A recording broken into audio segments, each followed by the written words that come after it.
Help me, please, my wheelchair is bad, the old man cried, his shaky voice drowned by the noise of Lagos traffic. His frail hands waved desperately as cars zoomed past, horns blaring and dust rising.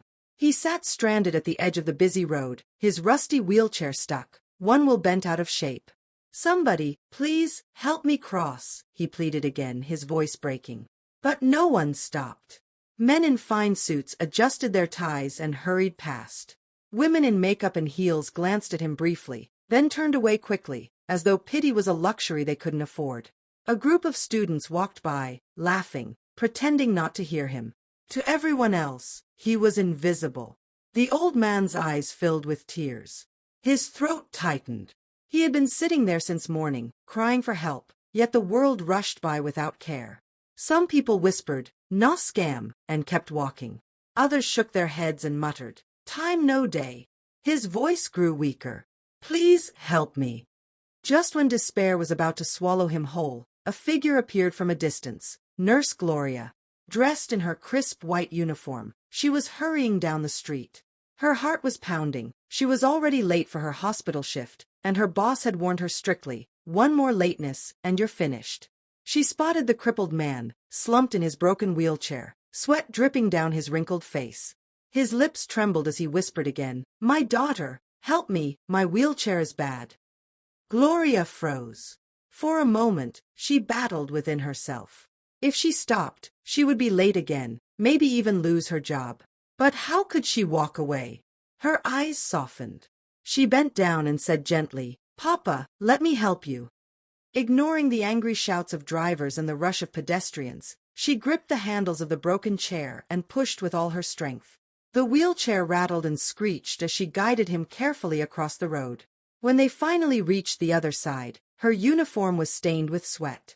And then, instead of rushing off, Gloria reached into her small purse and brought out some wrinkled notes. She pressed them into the old man's hand. "Papa, please buy food with this." The old man stared at her, stunned. His lips trembled, but no words came out. He had been waiting all day, testing humanity, searching for one heart that still cared.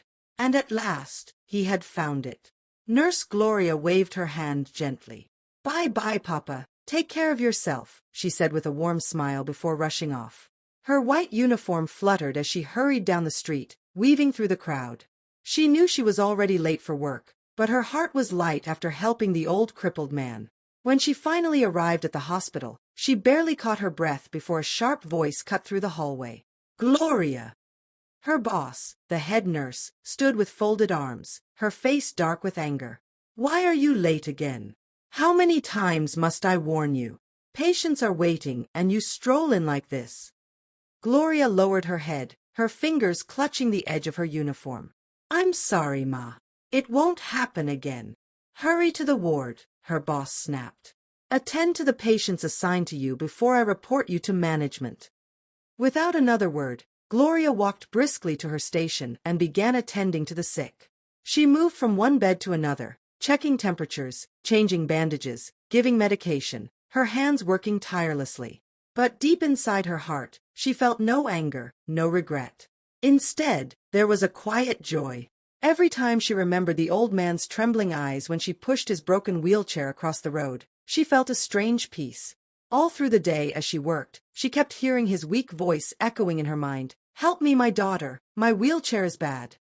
And she smiled, knowing she had done the right thing, even if it cost her scolding and trouble at work.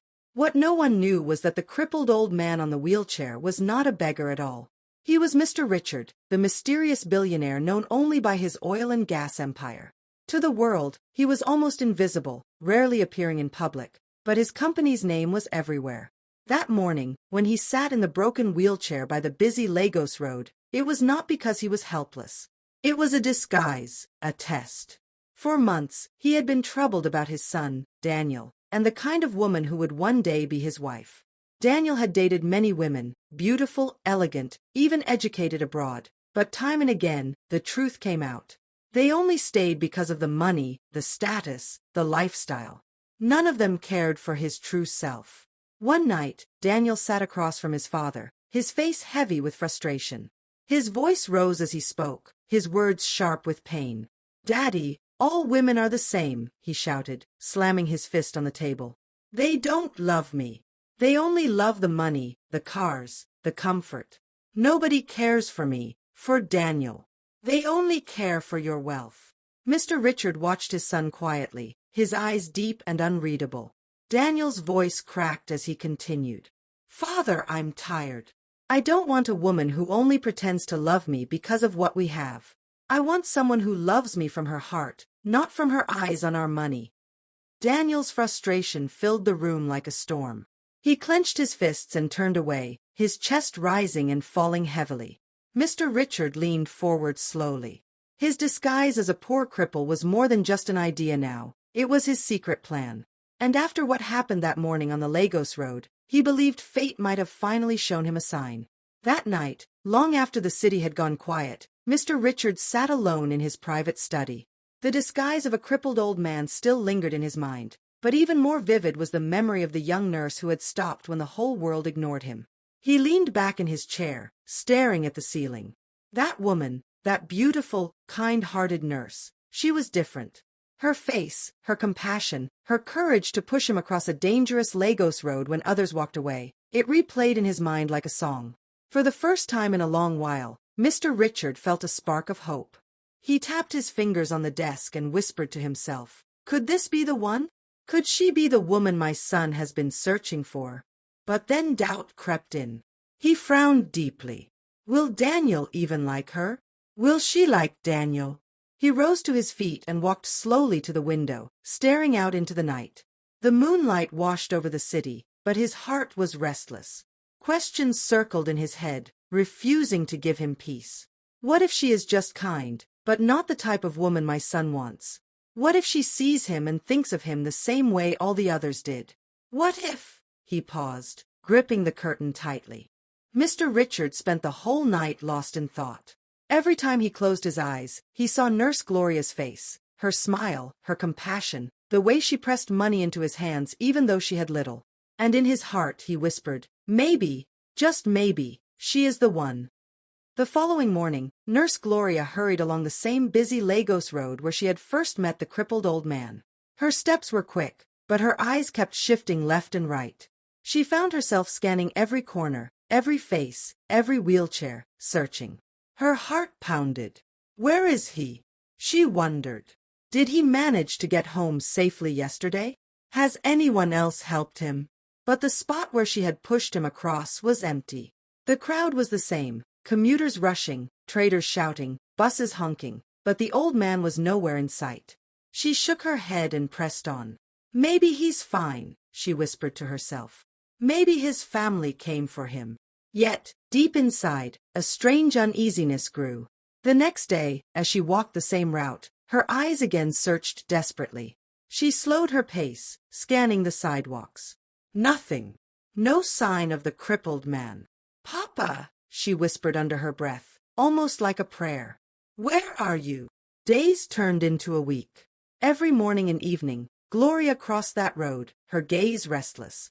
She wanted to ask the traders nearby, the Okada riders, the street hawkers if they had seen him. But she didn't. She was afraid of the answer she might hear. What if they told her he had died there? What if they told her no one knew him at all? So she kept it to herself. At night, lying on her small bed after a long shift at the hospital, Gloria found her mind drifting back to him. His trembling voice, his broken wheelchair, the way his hands shook when she pressed money into his palms. It haunted her. What if he has no family? What if he is still out there, suffering? She buried her face in her pillow, her chest tight with worry. She didn't know why she cared so much. After all, he was just an old crippled man she had met once on the road. But somehow, he had touched her heart in a way she couldn't explain. Little did Gloria know, the man she longed to see again was not who he seemed. As the weeks passed, Mr. Richard noticed how his only son, Daniel, was becoming more and more troubled. The once lively young man who used to return from outings with a smile now came home withdrawn, his eyes heavy with disappointment. At dinner, Daniel would barely touch his food. In the evenings, he often sat alone on the balcony, staring into the night sky. And though he said little, his silence spoke volumes. A father's heart cannot be deceived. Mr. Richard knew his son was hurting. One evening, he summoned Daniel to his study. The air in the room was calm but serious. Mr. Richards sat in his leather chair, his fingers resting thoughtfully on his cane. Daniel entered quietly and stood before him, waiting.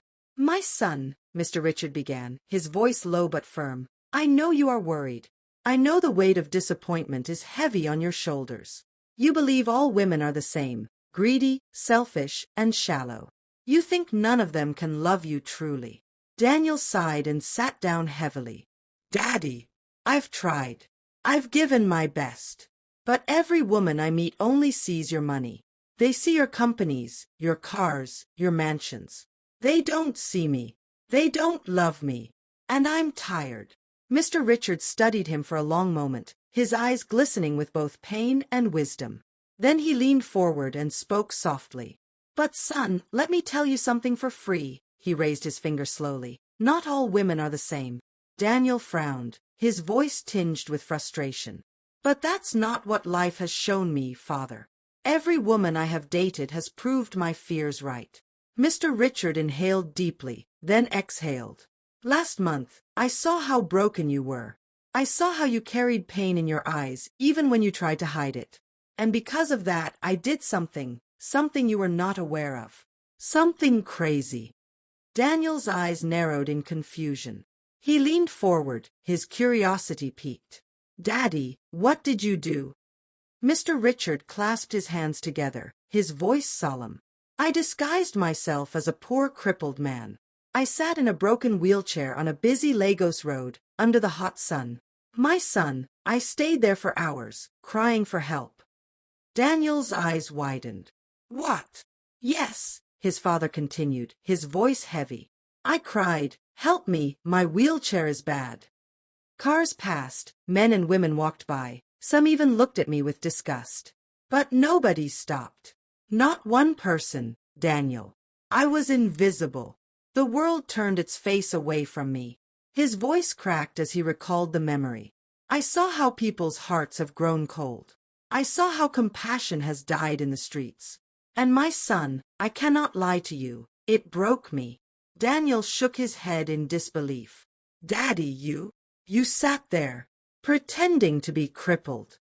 Mr. Richard nodded slowly. "Yes, I did. Because I needed to see for myself if kindness still exists." He paused, his eyes narrowing. "And then she came." "Who?" Daniel asked quickly. Mr. Richard's voice softened. "A nurse. A young woman with a face full of compassion. While others ignored me, she stopped. She pushed me across the road with her own hands, even though cars were honking and drivers were insulting us. And Daniel," he paused, his voice breaking with emotion, "after all that, she reached into her little purse and gave me money. Money she could barely spare. My son, she gave me more than money, she gave me dignity." Daniel gasped, his mouth slightly open. His chest rose and fell heavily. He ran his fingers through his hair, trying to process what he had just heard. "Daddy," he breathed out heavily. "You did all this? You sat on the street, begging for help? You risked yourself, just to test people?" Mr. Richard's eyes glistened. "Yes, son. And out of the hundreds that walked past me, she was the only one who cared. Just one woman in a sea of many." Daniel slumped back into the chair, overwhelmed. He stared at his father, his face a mixture of shock and awe. "Daddy," his voice was low, almost a whisper, "I would like to know that kind-hearted nurse. Because her type is rare." Mr. Richard's lips curved into a faint smile. In his heart, he felt a stirring of hope. Perhaps, just perhaps, destiny had finally led them to the right woman. The next morning, Mr. Richard made up his mind. He called Daniel into his room where the old disguise lay folded neatly on the chair, the tattered clothes, the cap, and the battered wheelchair. "Son," he said firmly, "today I want you to come with me to that road. But you must stay far away from me. Do not approach. Do not interfere. Just watch and observe." Daniel frowned, puzzled. "Daddy, are you going to pretend again?" Mr. Richard nodded slowly. "Yes. If my heart is right, that same nurse will pass today. And I want you to see her with your own eyes." Later that morning, dressed once again in his ragged clothes, Mr. Richard wheeled himself to the very spot where he had sat weeks before. His son, Daniel, stood at a distance, blending with the crowd, his cap pulled low to hide his face. Mr. Richard's voice rose above the noise of the street. "Please, somebody help me. My wheelchair is bad. Help me cross this road, please." But, just as before, people walked past without care. Men in suits, women in high heels, traders balancing loads on their heads, they all ignored the helpless figure.